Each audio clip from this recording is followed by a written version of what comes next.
យុវជនវ័យត្រឹមតែ14ឆ្នាំបានក្លាយជាជើងឯក Snooker នៅត្រូវបានរំពឹងថាមានឱកាសនៅក្នុងការបំបីកំណត់ត្រា O'Sullivan ប្រសិនបើឆ្លងផុតវគ្គជម្រុះ World Championship យុវជន Snooker Michal Subasic មានក្តីរំពឹងថាត្រៀមបំបីកំណត់ត្រារបស់ Ronnie O'Sullivan ក្នុងនាមកីឡាករវ័យក្មេងជាងគេបង្ហាញខ្លួនក្នុងកម្មវិធីពិភពលោក World Snooker Championship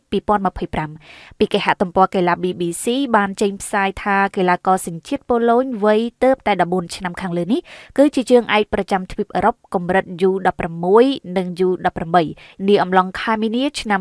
2025កន្លងទៅថ្មីៗនេះដែលធ្វើឲ្យរូបគេទទួលបានការអនុគ្រោះចូលលេងជម្រុះ World Snooker Tour ចំនួន2រដូវកាលជាប់គ្នាប្រសិនបើ Subasic បានឆ្លងផុតនៃជម្រុះពិតមែននោះមានន័យថារូបគេនឹងបំបីកំណត់ត្រាជើងខ្លាំង O'Sullivan ដែលបានកាន់កាប់អស់រយៈពេល33ឆ្នាំក្នុងនាមកីឡាករវ័យក្មេងជាងគេលេងនៅ World Championship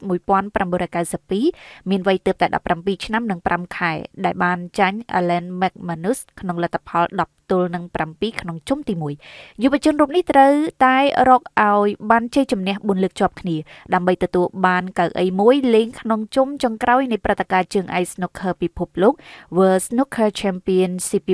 2025ចាប់ផ្ដើមពីថ្ងៃទី19ខែមេសាដល់ថ្ងៃទី9ខែឧសភានៅទីក្រុង Sheffield ប្រទេសអង់គ្លេស